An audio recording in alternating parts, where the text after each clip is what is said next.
Today's episode is titled Top 10 South Park Characters. This article is written by Carrie Fishbane. I'm going down to South Park, gonna have myself a time. Friendly faces everywhere, humble folks without temptation. Only one show on TV has a sentient towel, Christmas Pooh, and the devil giving heart to hearts. It's not an LSD trip, although it is what would happen if all the writers of a sitcom got high on LSD in the writers' room. South Park has been on since 1997, meaning it came on air before the invention of the camera phone and the USB flash drive. To people who watched the pilot as it premiered, you're welcome for making you feel old. A show running for that long has to come up with a lot of unique characters to keep the show interesting, and South Park is no exception. So here are my picks for the top 10 best South Park characters. Number 10, Mr. Hanky the Christmas Pooh. Mr. Hanky? Howdy ho! Howdy ho, Kyle! Gosh, you're looking swell! You know Santa, the elves, the reindeer, but do you recall the most famous Christmas Pooh of them all? Arguably, a piece of poo isn't the best symbol of Christmas. Mr. Hanky stops by South Park once a year and brings Christmas joy and cheer and stank along with him. Mr. Hanky has made appearances on South Park since the first Christmas episode of the series and has stayed a constant reminder of the holiday season in South Park. That is until season 23 when he is ousted from the town because people finally realize that poo is not a great symbol to represent Christmas, a belief that it would be hard to disagree with no matter how much we all love Mr. Hanky. Number 9, Heidi Turner. Oh, Heidi! Heidi, you got a sec? Oh, hey, Kyle. This poor girl. Heidi never had much of a role in the show before she started dating Cartman. For the first season she and Cartman were dating, she turned him into a halfway decent human being. He was respectful, kind, and an advocate for women's rights in season 20. But that all changed when Cartman was reunited with his former sexist ways at the end of that season and became an a-hole again, and that's when shit hit the fan. Throughout season 21, Cartman and Heidi remain together, but Cartman becomes manipulative, mean, and clingy, yet somehow completely disinterested in the relationship. In being this way, he turns Heidi into the female version of him. Heidi has perhaps the biggest and most emotional character arc in the entire series as she relearns how to be herself again after what Cartman did to her. Unlike most characters, Heidi's story is not played up for laughs as she realizes she needs to become independent of Cartman.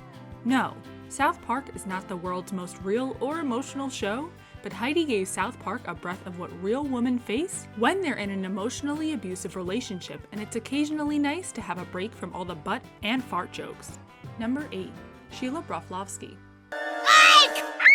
You dare lock me in the pantry so you can play on your computer! When in doubt, blame Canada. Kyle's mom is the epitome of a Karen. It's hard to tell whether she is intentionally or unintentionally embarrassing Kyle at any given moment, but humiliating her two sons seems to be what Sheila does best.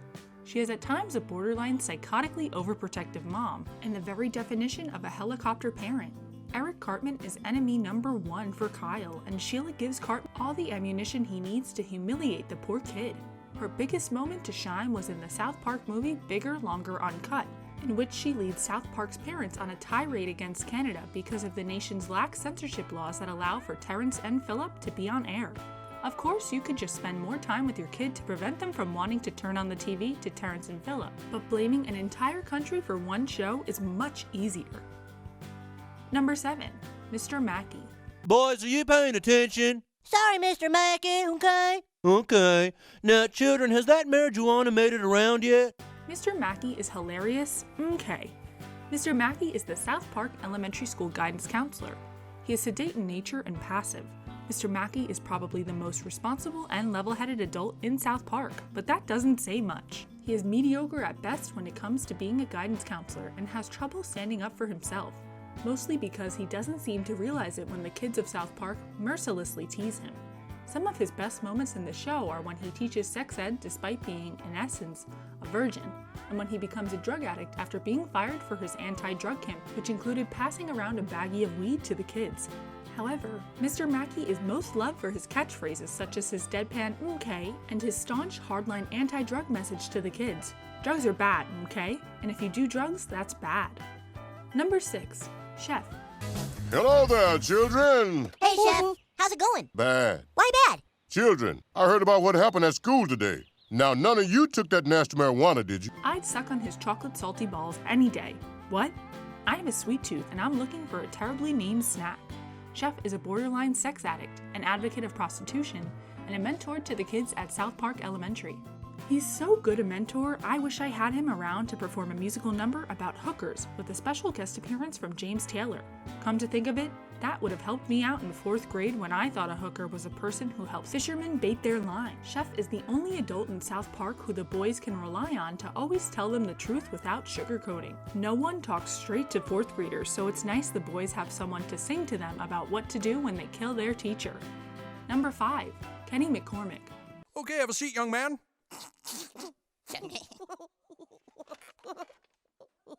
Oh my god, they killed Kenny.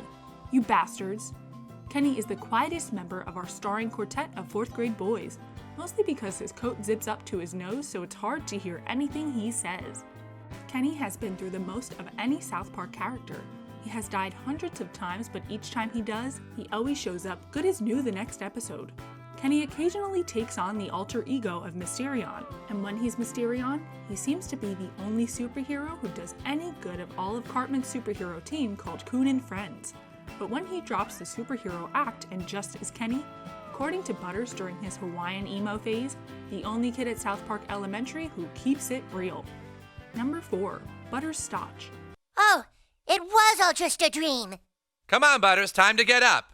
Oh, Dad, I had the craziest dream. I saved all of Imagination Land from running wild after a terrorist attack. Butters is cute and cuddly and is a favorite punching bag of everyone in South Park. Butters has been through nearly as much trauma as Kenny, having been trapped in an imaginary land from which he can't escape and forced to fake his own death so the boys of South Park Elementary can spy on the girls. Butters has been through it all, and yet he still manages to stay wide-eyed and bushy-tailed throughout the series, except for a brief period in season 20 when he gets a broken heart and somehow manages to become the biggest misogynist in South Park. And that's saying something, being that Eric Cartman exists. But other than that, he's a cute little sweetheart with a heart of gold. Number 3. Towelie. Wait, here it comes. Good idea's coming. Yeah, hey yeah, I should become a writer. Towelie is a perpetually high anthropomorphic towel. He's one of the most random, unnecessary, and stupidest characters created from the minds of Trey Parker and Matt Stone, who seemed to just throw a bunch of random character traits into a bag and pulled out weed-addicted towel. Towelie is always there to provide our leading characters with facts about the importance of towels or to assist in any weed-related endeavors. There was an episode in season 14 in which the characters of South Park attempt to hold an intervention for Towelie, but by his next appearance on the show, he's high as a kite. Haven't they learned that they can't separate Towelie from weed? It's his defining personality trait. Number 2. Randy Marsh. No bat involved. Oh yeah, it wasn't a bat, it wasn't a bat. It wasn't a bat in your face, in your face. I'm sure Randy tries to be a good parent, but all the parenting he's done for Stan on the show further reveals his incompetence. Stan has essentially learned to parent himself because Randy sucks so much at being a dad. He's not like Kenny's dad, who just doesn't give a crap. Randy seems to care about Stan and his well-being, but he just doesn't have the patience or mental capacity to even attempt to be a good father. Instead, Stan's forced to become the most responsible kid in South Park, being that he's often forced to pull his dad out of jams caused by his own immaturity and stupidity. Normally, a parent would have to do that for a kid, not the other way around. Of course, we'd all feel bad if an actual kid had to endure a parent like this, but since Randy and Stan only exist on TV, their relationship is incredibly entertaining to watch. Number 1. Eric Cartman. Excuse me. What would you like, sir? Can you wait? Isn't that your job? Aren't you a waiter? Cartman is the world of South Park's biggest bully. It's hard to find a single redeeming quality of his that leads us to believe that he's a somewhat decent person. But that's part of what makes him such a hilarious character. Cartman is racist, sexist, and just an all-around swell guy. Other characters find him insufferable, but that allows everyone in South Park to all seem more relatable by comparison, no matter how outlandish they are. Even Mr. Garrison seems less bigoted when compared to Cartman, and that says something, being that Garrison got a sex change to avoid being gay. Most shows rarely can pull off a character as over-the-top terrible as Cartman, but South Park manages it because it's so outlandish and ridiculous that Cartman fits right in. The most ridiculous characters in all of South Park, in all of television for that matter, don't come anywhere near Cartman. Can you think of another character that would kill and cook another boy's parents just because the boy pulled a childish prank on him? How about a character who would blow his $1 million inheritance from his late grandma on an amusement park only he could enter? Could you think of a single character that callous, cruel, and all around stupid? No? I rest my case.